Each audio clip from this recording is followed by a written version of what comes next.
Hello everybody and welcome back. We're looking in this video at question number 24 on our 2011 Gauss paper. Ada has a set of identical cubes. She makes solids by gluing 4 of these cubes together. When the cube faces are glued together, they must coincide. Okay, so no sort of askew faces, the squares have got to match up. Alright, each of the 4 cubes must have a face that coincides with a face of at least one of the other 3 cubes. Well, yeah, otherwise it wouldn't be glued together. That makes sense. Okay, one such solid is shown. The number of unique solids that Ada can make using 4 cubes is... Okay. It doesn't look like we have very many options. At most, the answer would be 10. At least 5. Well, here's one of them. But we need to find some more. So what could we reasonably have? And we can approach this question in a number of ways. You can play around with them a little bit, especially if you're not entirely sure what you might do. Now, of course, I've got to have 2 of them glued together, but actually we'll put this a bit more centered. I wasn't planning on doing this early. So automatically we must have 2 of them glued together and they share a face. There's no way around that. That's one of the rules. But now that we've got that, where can we add another cube? For example, the one that they make adds a cube on here and then another cube up top. But that's not the only possibility. Okay? Our next cube could go on the end, but it could also go on a side. Now you might say, oh, well, there's lots of sides it can go on. Yeah, but look at the 2 shapes you get. Okay, if I add it onto one of the 2 ends, it'll just sort of be a length 3 stick. If I add it onto any one of the sides, I'll get a little sort of L shape.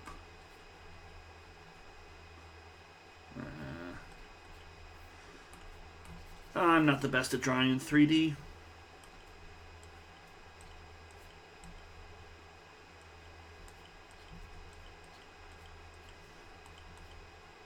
Okay, now I can draw that better.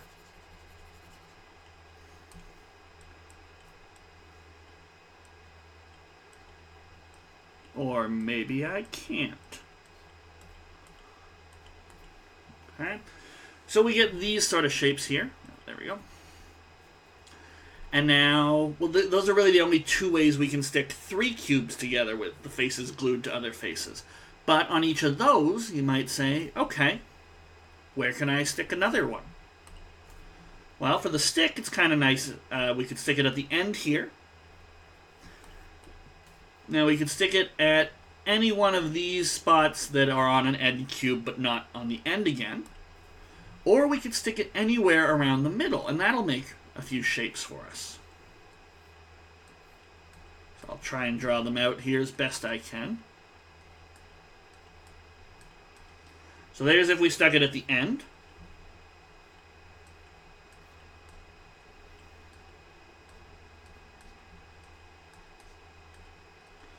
If we stuck it on one of the ends but not pointing outwards, we get the shape that they give us. Okay? And it doesn't matter if this cube is here or over here, you're still going to get this sort of L shape. Alright, and then what if I stuck it on the middle?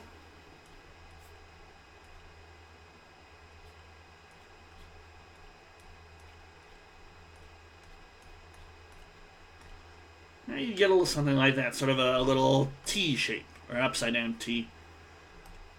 Okay. So there we go. There's at least 3. And that's just coming from the sort of stick shape. What if we added something on over here? Okay, well, where could we add things? Well, we could... I'm just trying to think of all the different spots that are sort of unique. We could add on to the end over here. But if you imagine that, that's just going to wind up being this shape over here. So we don't need to do that. Or we could add on over here. But if we do that, we're just going to end up getting our little sort of T-shaped piece. So we don't want to do that. We could add up on top. But again, you're just going to get another shape that looks like this. We could add on to the bottom over here. But again, that's just going to... I'm going to start erasing some of the possibilities here. Right, but if you do that...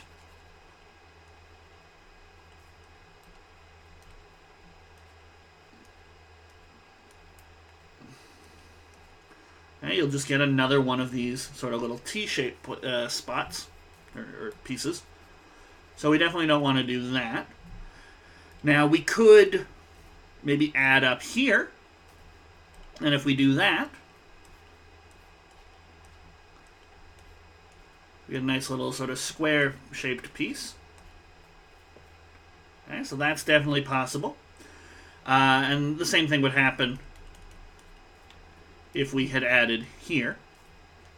Okay, I want to make sure that I'm organized and that I'm methodical, so perhaps I should focus on one square at a time. So let's just focus on this piece here. What could I get by adding to it? Well, if I add onto its top, I get this shape. If I were to add over here, I get this shape here. If I were to add on the bottom, we get sort of a little zigzag.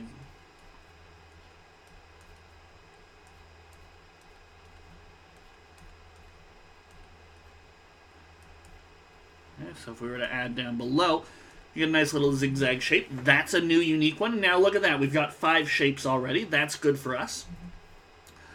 What if I added on to either side? Well, we would get let's see, sort of a shape that looks a little something like this.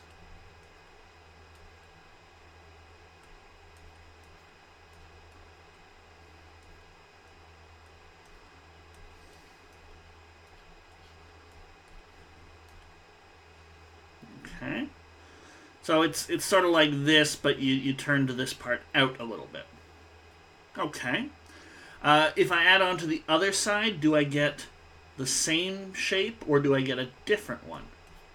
And here's where we sort of have to ask ourselves, well, you know, am I able to, how can I actually physically rotate these things?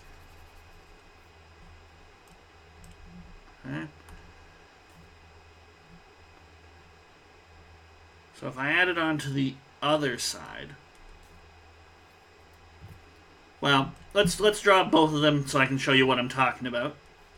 I'm also running out of space on that sheet of paper.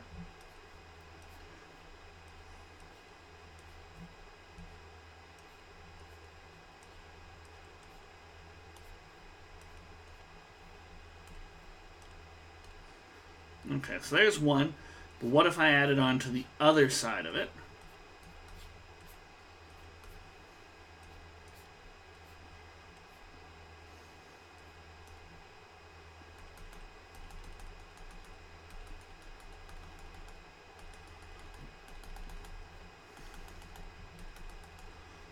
Okay, so it's sort of sticking out that way.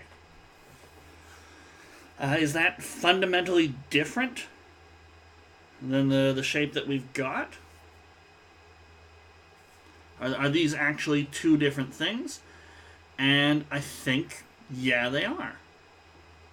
Yeah, this is actually 2 different situations.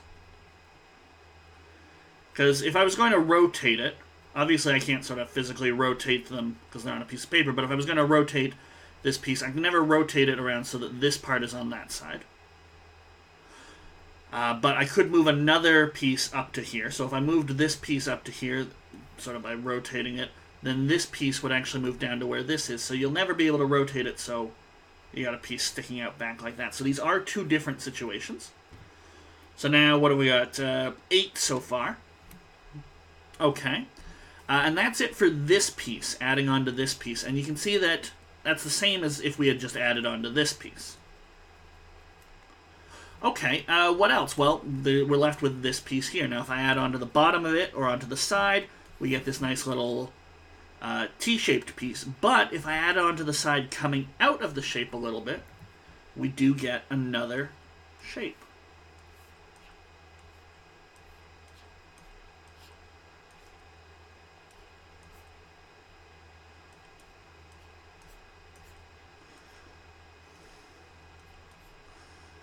A little something that looks like that, sort of a little corner piece of something.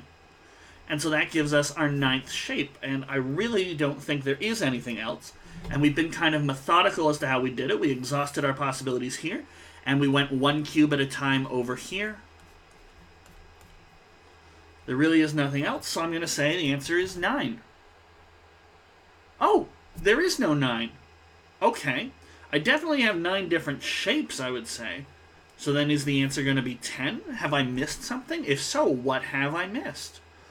Or am I not understanding these 2 shapes enough? Let's see, 1, 2, 3, 4.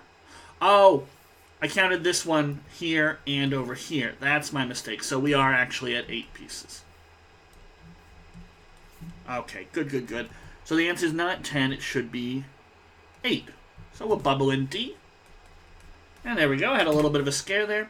But we're ready for question number 25. We're going to finish off the paper in the next video. If you haven't tried 25 yet, please try it before joining me for the next video. We're going to take a look at the solution there.